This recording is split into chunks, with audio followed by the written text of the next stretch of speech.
बंदों गुरुपद कंज कृपा सिंधु नर रूप हरि महामोहतम पुंज जास वचन रवि कर निकर। श्रद्धेय महानुभावों,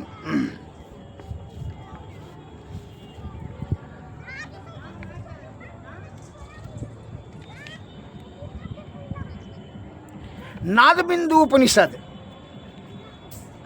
में यह पद आया है, सदानदानुसंधानात समुच्छिना वासना तूया निरंजने विल्यते मनोवायु नौ संशयाः। अर्थात नाद के सतत अभ्यास से वासना छिन्न हो जाती है और मन तथा प्राणवायु निरंजन निर्माया में लय हो जाते हैं, इसमें संशय नहीं है। हमारे गुरु महाराज स्वामी महर्षि महिप्रमन दास जी के वाणी में भी आया है, मानस जप मानस ध्यान दृष्टि साधन सूरत शब्द योग, जो कि नदानुसंधान सूरत शब्द को ही कहा जाता है। यह सरल यह मार्ग जो है, यह चार मार्ग है, यह परम पद कैवल्य पद प्राप्त करने के लिए अर्थात ब्रह्म प्राप्ति के लिए, जीवात्मा को परमात्मा प्राप्ति करने के लिए, आवागमन के छुटकारा प्राप्त करने के लिए मानस जप मानस ध्यान दृष्टि साधन सूरत शब्द योग, जिसको नदानुसंधान कहते हैं। तो नदानुसंधान विधि से वासना छिन्न हो जाती है और यह पाप ताप इसमें भोगना नहीं पड़ता है। यह बड़ा सरल और सुगमता पूर्वक जीवात्मा परमात्मा की प्राप्ति करके ब्रह्म पद कैवल्य पद प्राप्ति कर लेते हैं, फिर आवागमन से मुक्त हो जाते हैं। इसलिए इसको सर्वोपरि सर्वश्रेष्ठ मार्ग बताया जाता है। अन्यथा यह जीवात्मा मन और माया के कुसंगति में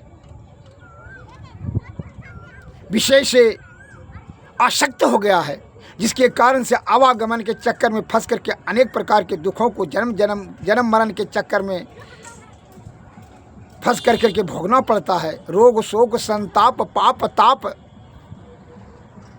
काम क्रोध मद मोह लोभ ईर्षा राग द्वेष, ये सभी बुढ़प्पा मरना जीना जन्मना, माँ के उदर कुंड में मल मूत्र बीज कुंड में उल्टा टेंगरी लटकना, अनेक दुखों को भोगता है। इससे मुक्ति प्राप्त करने के लिए प्रकृति ने बड़ी असीम कृपा कर करके यह शरीर मनुष्य तन दिया। इसलिए मनुष्य बुद्धिमान प्राणी है, विवेकशील बनाई गई प्रकृति के द्वारा। अतः इस आयु को, इस शुभ अवसर को विषय की आसक्ति के कारण से उसमें ही नष्ट न करें। कहा है संत वाणी में आया है शब्द, बड़े भाग्य मानुष तन पावा सुर दुर्लभ सद ग्रंथ ही गावा। यह तन साधन मोक्ष के द्वारा यहीं पयन पर लोक सुधारा। हे भाई, बड़े भाग से मनुष्य तन की प्राप्ति हुई है। इस तन को व्यर्थ में काम क्रोध मद मोह लोभ ईर्षा राग द्वेष रूप रस गंध शब्द स्पर्श के चक्कर में फंस कर करके अपना आयु को व्यर्थ में बर्बाद मत करो। यहाँ जो विषय की तृष्णा को तृप्ति करने में तुम अपना कुबुद्धि का प्रयोग करते हो, उसका दुर्गति क्या होता है, तुम्हारी आयु छीन हो जाती है, व्यर्थ में समय नष्ट हो जाता है। इसलिए संतों ने कहा कि परमात्मा की प्राप्ति करने के लिए तू जतन कर, यही अवसर है। यह तन जो है मोक्ष का साधन है। यदि तुम इसका सही सदुपयोग नहीं किया, मनुष्य तन रहते आयु रहते हुए अगर तुम मोक्ष की प्राप्ति अर्थात ब्रह्म की प्राप्ति नहीं कर लिया, फिर तो जन्म मरण के चक्कर में फंस करके अनेक दुखों को भोगना पड़ेगा भाई। पंच तत्व से प्रकृति ने बड़ी मेहनत से बनाई है, इसलिए कहता है छित जल पावक गगन समीरा पंचरचित धम शरीरा। क्षिति जल पावक या गगन समीरा, यह पांचों तत्वों को मिला कर करके यह शरीर की संरचना की प्रकृति ने बड़ी जतन से, फिर भी जो है इसको अधम कहा गया है, फिर भी अधम है। जब तक कि यह शरीर से परमात्मा की प्राप्ति, पिंड का चक्कर छोड़ के ब्रह्मांड की प्राप्ति नहीं कर लेता है, तब तक इसको अधम ही कहा जाता है। यह श्रेष्ठ उच्चतम तभी हो सकता है कि जब जीते जी आप ब्रह्म की प्राप्ति कर लें। इसके लिए आपको सद्गुरु के शरण में जाना अति अनिवार्य है। इसलिए उपनिषद में बताया जा रहा है, बिना सद्गुरु की कृपा से विषय का त्याग, ब्रह्म तत्व का दर्शन, सहज समाधि अवस्था अत्यंत दुर्लभ है। इसलिए मुक्ति प्राप्त करने के लिए अर्थात ब्रह्म प्राप्ति करने के लिए सद्गुरु के चरणों में जाकर के उनकी सेवा से उनकी कृपा प्राप्त करें, और कृपा से उन्होंने युक्ति जब बताएंगे वही युक्ति से भक्ति करेंगे, तभी आपको मुक्ति मिलेगा। लेकिन आप इंद्रिय सुख की प्रमुखता देने लगते हैं, इंद्रिय सुख में लिप्त हो जाते हैं, जिसके कारण से अपने बल बुद्धि और आयु उसी में खर्च कर देते हैं, इंद्रिय सुख को तृप्ति करने में, और कुबुद्धि का प्रयोग कर करके अपना कीमती समय को नष्ट कर जो है क्या करते हैं, उसी में अपने आप को समझते हैं बहुत चतुर हो गए हैं, बहुत सियाना हो गए हैं।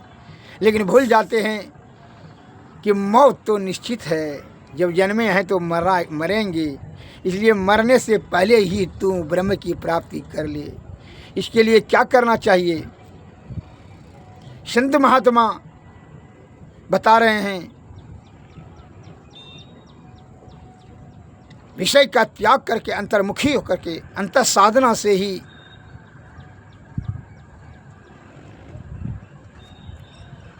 आप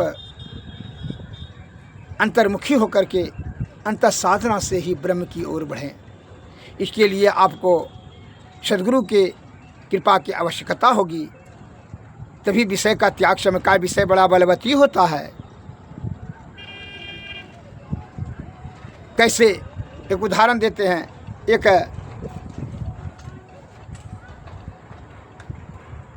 तपस्वी महात्मा था, उसका जो है बहुत प्रचार प्रसार, बहुत ख्याति, बड़ी प्रशंसा गांव-गांव में होने लगा। बड़ा सिद्ध पुरुष हैं।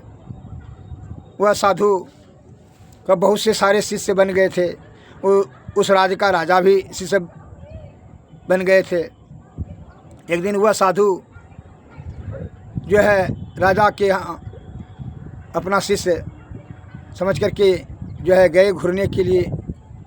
बड़ा सेवा सत्कार किए, राजा साहब ने बड़ा अभिवादन करके उनका बड़ी श्रद्धा और प्रेम से अपने गुरु का राजा साहब ने सेवा सत्कार करके भोजन कराए। तो जब भोजन उनको खीर खिलाए बड़ी प्रेम भाव से, और अपने शयन कक्ष में सोने के लिए दिए, और राजा साहब दूसरे कक्ष में चले गए। तो वह साधु ने देखा कि शयन कक्ष में राजा साहब का 9 लाख का जो हीरा मोती का हार खुट्टी में लटक रहा था। महात्मा जी सवेरे उठे, उसको हार को देख करके अपने झोली में ले करके जो है नाश्ता पानी करके फिर चल दिए। भोजन पानी करके खीर खिलाए, चल दिए खाना पीना खा करके। अब जो है मैंने हार वह राजा साहब का चुरा लिए। जब वहाँ पहुँचे तो राजा साहब ने जब अपना दरबार में जाने लगे तो ढूंढने लगा, खोजने लगा कि भाई वह हार कहाँ है, पहन कर जाएंगे। तो हार मिलता ही नहीं था। तो जो है 10-15 ठो कर्मचारी पर क्रोधित हो गए। वह दीवान पर, नौड़ीदार पर, सेवक सेविका पर कि किसने चुराया, बताइए। हार 9 लाख का था, हीरा मोती से जड़ित। तो कोई कहा कि भाई हम नहीं लिए हैं। लेकिन राजा साहब क्रोधित करके सिपाही को बुला करके कोड़ा से पिटवा रहे थे। इधर जो है राजा साहब जब आए, जब ये महात्मा जी जब अपना आश्रम में गए तो वहाँ उनको उल्टी दस्त होना शुरू किया, झाड़ उल्टी सब होने लगा।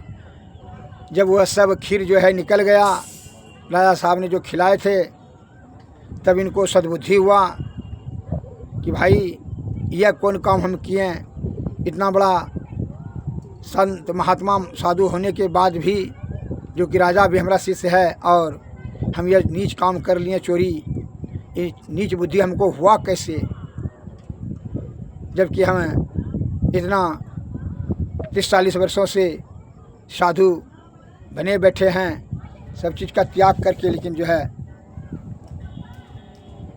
तो बड़ा इनको ग्लानि और पश्चाताप हुआ कि भाई हमारे कारण से जो है हमको तो इस आहार से कोई प्रयोजन ही नहीं है, कोई काम में नहीं है, व्यर्थ में हम चोरी कर लिए। ये ऐसा छोटा बुद्धि, नीच बुद्धि हमको आ गया। बड़ा आत्मग्लानि हुआ और जो है वह जल्दी में वहाँ से आश्रम से निकले हार लेकर के कि नहीं जल्दी लौटाएंगे, नहीं तो राजा साहब क्रोधित होकर के जो है अन्य कर्मचारी को जो है निर्दोष कर्मचारी सबको दंडित कर देंगे, फांसी का सज़ा दे देगा, तो वो पाप भी हमको ढोना पड़ेगा। वह जैसे आए राज दरबार में तो राजा साहब ने कोड़ा से सिपाही से पिटवा रहा था 10-15 ठो कर्मचारी को, सेवक सेविका को। तो महात्मा जी आए और कहता है कि बंद मत मारिए सबको। राजा साहब यह हार लीजिए, यह जो है हीरा मोती का हार हम ही चुरा करके लेकर चले गए थे। तो राजा साहब ने बड़ा शिष्ट भाव से बोले कि नहीं महात्मा जी, नहीं गुरुदेव, आप जो है ना किसी अपराधी को छिपाने के लिए, आप बहुत दयालु हैं, परम दयालु हैं, इसलिए किसी अपराधी को छिपाने के लिए, बचाने के लिए आप उनका मदद कर रहे हैं और उनका अपराध आप स्वीकार कर रहे हैं। यह हमको विश्वास नहीं होता है कि आप ऐसा चोरी वाला काम, छोटा काम करेंगे, ऐसा हमको विश्वास नहीं होता है, आप ऐसा नहीं कर सकते हैं। कहा अरे भाई विश्वास करो, हम ही लेकर गए थे।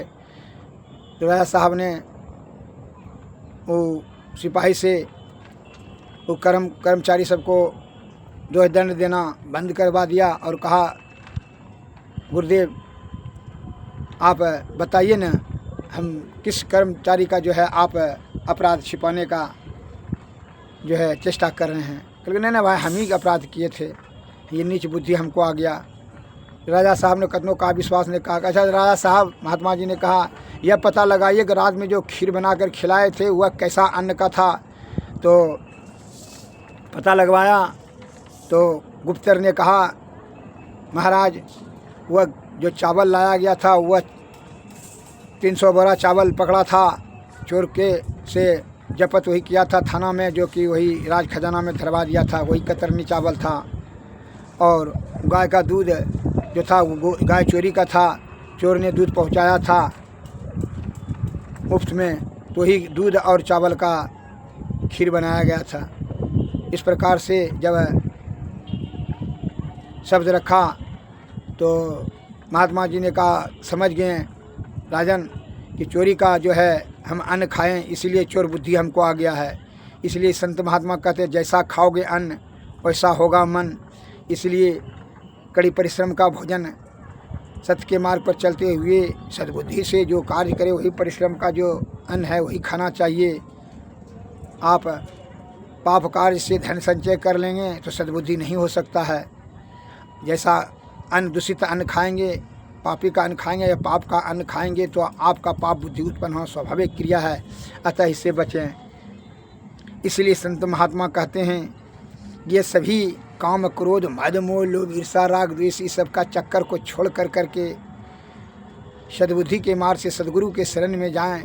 सद्कार्य करते हुए सद्गति प्राप्ति करने के लिए ही यत्न करें, क्योंकि मनुष्य बुद्धिमान प्राप्ति हैं, इसी में उनकी श्रेष्ठता है और अक्लमंदी है, बुद्धिमता है। अन्यों की रूप, रस, गंध, शब्द, स्पर्श के लपेटे में आकर करके कामनी और कंचन को प्रमुखता दे करके वही के फेर में समय अपना बल, बुद्धि और आयु को लगा दिए, ये कोई अक्लमंद नहीं है। जब मौत अंतिम में आएगा, इंद्रियां शिथिल हो जाएगा, तब फिर जब है आप क्या कहते हैं पश्चाताप करने लगते हैं कि व्यर्थ में जो चीज़ क्योंकि कोई काम में नहीं आना वाला उसमें अपना कीमती समय को नष्ट कर दिया। इसलिए संत महात्मा लोग कहते हैं कि क्या हे भाई जीते जी तू या अपने जीवात्मा को परम आत्मा की प्राप्ति करा ले। इस विषय वासना को छिन्न करने के लिए निदानुसंधान विधि से ही आप ये वासना शांत होगा, और जब वासना शांत होगा तभी आपका सद्बुद्धि, तब यह चित्त जो प्रणव बिंदु पर, आधार बिंदु पर अस्थिर होगा जीवात्मा। अन्यथा जो है मन माया के चक्कर में वह हमेशा नीचे विषय की ओर लेकर के जाएगा। इसलिए अपने सूरत को, ध्यान को संभारो भाई। इसलिए संतों ने कहा सूरत संभारो, अधर चढ़ाओ, झिलमिल जोत जगाओ री, तारा जल के दामन दम के, दीपक ज्योति उगाओ री, सूरत समारो, अधर चढ़ाओ, झिलमिल जोत जगाओ री, तारा जल के दामन दम के, दीपक ज्योति जगाओ री, चांदनी नंद सुर पर है खूं, आत्मयनुभव पाओ री, पाँच तीन मन प्यारा हो के, सत शब्द मिल जाओ री, शांति लाभ का यही जान जतन यही है, शांति लाभ का ज्ञान मान यही है, मन संदन में वायु, सब समझन में पायु री, देवी साहब प्रचार करे, मैं ही जाई सुनायो री, सूरत समारो अधर चढ़ाओ, हिलमिल जोत जगाओ री, तारा जल की दामन दम की। इसलिए भाई सूरत को संभारो, तो विषय की ओर से हटा कर के आधार बिंदु पर केंद्रित करो। यह बायां दायां जो है इंगला पिंगला है, बीच वाला नाड़ी सुषुम्ना में जो तो है, तीनों अंधकार प्रकाश और शब्द मंडल के तीनों पर्दों के ऊपर में जो है बढ़ाओ, यह दसम द्वार होकर के सुषुम्ना नाड़ी में, फिर निदानुसंधान विधि से विषय वासना धीरे धीरे, इसलिए कहते हैं तभी यह दुख से तुम जो है काम क्रोध मद मोह लोभ, ये जितनी भी दुख का मार्ग है इसी से छुटकारा पाते हो। बिना सद्गुरु की कृपा से विषय पर विजय प्राप्त करना बड़ा अत्यंत दुर्लभ है।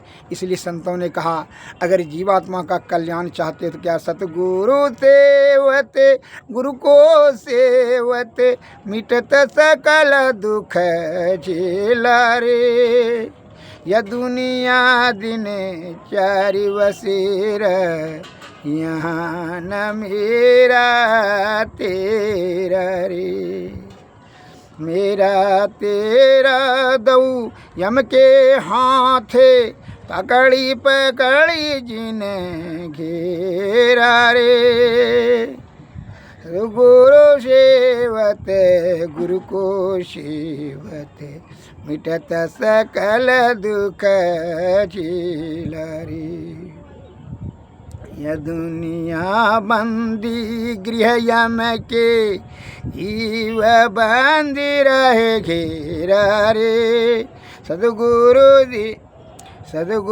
बिना ना कोई कवहूँ, जो तोड़े यम फेरा रे, याते उठो सदगुरु हेरो, गुरु हेरो, सेवा करो बहु तेरा रे, तन मन धन या तम तिन के पद, हर पिव चो यम फेरा रे, जागृत जिंदा सदगुरु जग में, सब जीने को कर जोड़ रे, बाबा सदगुरु देवी साहब, जापद को मही चेरा रे, सदगुरु सेवत, गुरु को सेवत, मिटत सकल दुख झेला रे। ये सभी दुखों से अगर बचना चाहते हैं तो जीते जी ब्रह्म की प्राप्ति कर लें। इसी में जीव आत्मा का कल्याण होगा। नो कि रूप रस गंध शब्द स्पर्श में कामनी और कंचन को प्राप्त कर करके आप क्षणभंगुर जो सुख या सुखी हो रहे हैं, यह झूठा आनंद ही आपका जन्म मृत्यु का कारण बन जाएगा। क्या विषय का सुख क्षणभंगुर वही दुख का कारण बनता है। विषय को त्याग करके ही सहज समाधि अवस्था से ही ब्रह्म की प्राप्ति कर लें। जीते जी श्री सद्गुरु नमः। आरती तन मंदिर में कीजे, दृष्टि जुगल कर सन मुख दीजे। चमकई बिंदु सूक्ष्मयति उज्जल, ब्रह्म ज्योति अनुपम लख लीजे। जगमग जगमग रूप बरमंड, निरखी निरखी ज्योति तजरीजे। शब्द सूरतय व्यास सरल तर, करि करि सारा सवाद गही। ऐसी जुगति काया गढ़ त्यागी, भव भ्रम भेद सकल मल छीजी। भव खंडन यारति यह निर्मल, करि मेहि अमृत रस पीजी। आरती तन मंदिर में कीजे, दृष्टि जुगल कर सन मुख दीजे। श्री सद्गुरु महाराज की जय। श्री सद्गुरु महाराज। सद्गुरु नमस्कार। जय।